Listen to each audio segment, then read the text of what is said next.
This is Barry Zalma speaking for Claim School Incorporated's newsletter, Zalma's Insurance Fraud Letter, for today, November 1, 2022.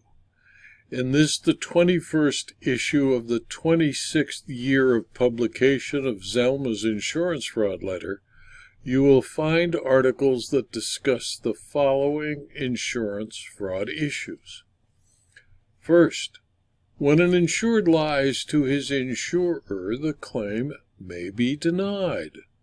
Not rescinded, denied. In Cesar Benitez versus Universal Property and Casualty Insurance Company, an October 12, 2022 decision of the Florida Court of Appeals, Benitez appealed the trial court's entry of final summary judgment in favor of Universal Property and Casualty Insurance Company in a first-party property insurance dispute over a water damage claim. In his application for the policy with the insurer, Benitez reported no previous losses on his property. However, after Benitez filed a claim for new damage, the insurer's inspector found signs of pre-existing damage and repairs. The insurer denied Benitez's claim, but continued to collect premiums from him for several years. Benitez then sued for breach of contract, and the insurer asserted an affirmative defense based on Section 627.409 of the Florida Statutes and the fraud, misrepresentation, and concealment condition of the policy. You can read the full article at the link on the blog that takes you to the full PDF of the newsletter. Second, the article entitled Hotspot Insurance Criminal's Conduct on Release Requires the Criminal to Stay in Jail.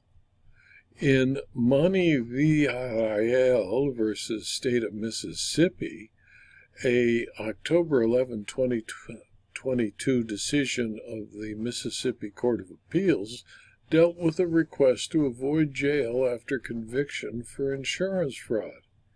In June of 2017, VRL and two co-defendants were indicted for insurance fraud, conspiracy to commit insurance fraud, false pretenses, and conspiracy to commit false pretenses. The indictment alleged that the defendants, acting on behalf of a tree service business, conspired to present a fake certificate of insurance to a customer in order to obtain the customer's business and payment in excess of $500.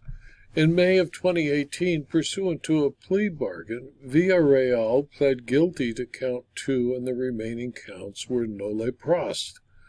The court sentenced Villarreal to 5 years in the custody of the Mississippi Department of Corrections with credit for time served and the remainder suspended on a post-release supervision.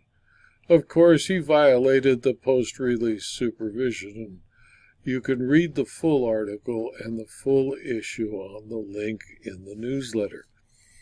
Next, third, good news from the Coalition Against Insurance Fraud, which includes information about multiple convictions, only the first of which dealt with Rosh Hanak Kadem, who ran clinics that provided beauty and spa services. The Sherman Oaks, California woman recruited patients for Botox injections, facials, and laser hair removal. Kadem knew the procedures weren't insured, yet she told some patients to give her their insurance info so she could falsely bill their health plans nearly $8 million for fake or unneeded medical procedures. In return, she gave patients free or discounted cosmetic procedures. She deposited the insurance payouts into bank accounts held in the name of doctors affiliated with her clinics. They signed off on the fake claims to slide them past the insurers. Kadem then got the deposited money using her check-signing authority on the bank accounts. She also used pre-signed checks she obtained from the doctors. Kadem pled guilty and received 72 months in federal prison.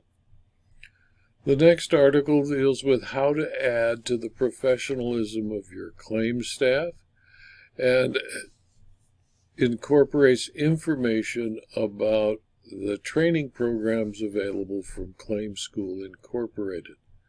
Next, the article is how to defeat or deter insurance fraud, where insurers must be proactive against insurance fraud and stop the logarithmic growth of insurance fraud.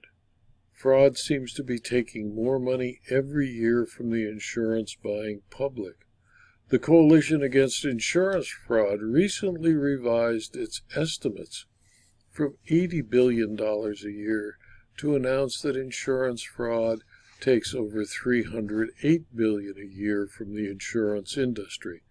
The U.S. Department of Justice, working with various federal police agencies, have taken an active role to investigate and prosecute and convict those who defraud U.S. health programs and federally funded insurance like flood insurance and crop insurance. Yet the arrests and prosecutions that happen are only creating a small dent in the amount of money stolen from private and federally funded insurance, which doesn't seem to be of interest to the U.S. Department of Justice. Then there is a listing of health insurance fraud convictions that begins with one of dozens of convictions where a New York doctor settled improper billing and Controlled Substance Act claims by admitting to upcoding his services. Ahmad M. Mehdi and his medical practice agreed to pay a total of $900,000 to resolve civil claims for upcoding billings for some medical services, billing for smoking cessation, counseling services that were not adequately documented, and allegedly improperly prescribing of opioids, according to the United States Attorney. You can read all of the dozens of convictions at the newsletter. Then there's an article about why a false statement at examination under oath voids coverage, where a plaintiff admitted to making false statements with the intent that his insurer rely on those statements. The issue of whether such false statements were made need not be tried to a judge or jury. Similarly, whether a false statement was made knowingly and with the intent to deceive the insurer is usually a question of fact, but may be decided as a matter of law where the insured admits that he made knowingly false statements with the intent that the insurer rely upon them, because that is, by definition, fraud. You can read the full article and at the newsletter, which is available at the link to a full PDF version. Then there's a listing of dozens of other than health insurance fraud convictions, including a dispute that is not necessarily a criminal dispute, but is a question raised whether a law firm attempting fraud when it files 1,642 suits that are almost identical in 2 weeks. McClelney, Mosley and Associates, a law firm, was threatened by a federal judge in Louisiana to fine the Houston-based law firm $200 for each duplicate or baseless lawsuit he finds among the 1,642 that the firm has filed against insurers for alleged damages. U.S. District Court Judge James D. Kane, Jr., on October 21, ordered the law firm to submit hard copies of retention or engagement contracts with each of the named plaintiffs in the lawsuits that the law firm filed, seeking to recover damages caused by Hurricane Laura and Delta, which both struck Louisiana in 2020. You can read the full article, but consider the fact that 3 lawyers filed 1,642 lawsuits in 2 weeks about a hurricane and its damages.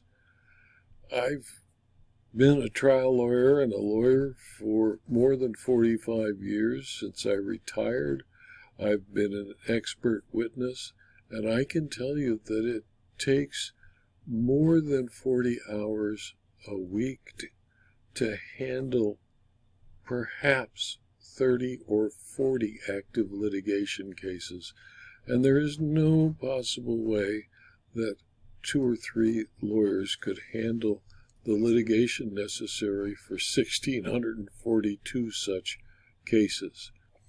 This video was adapted from my blog, Zalma on Insurance, and from my newsletter, Zalma's Insurance Fraud Letter, which are both available free to anyone who clicks on the link zalma.com/blog and who subscribes to the blog and or to the newsletter, as well as my locals community and my Substack publications.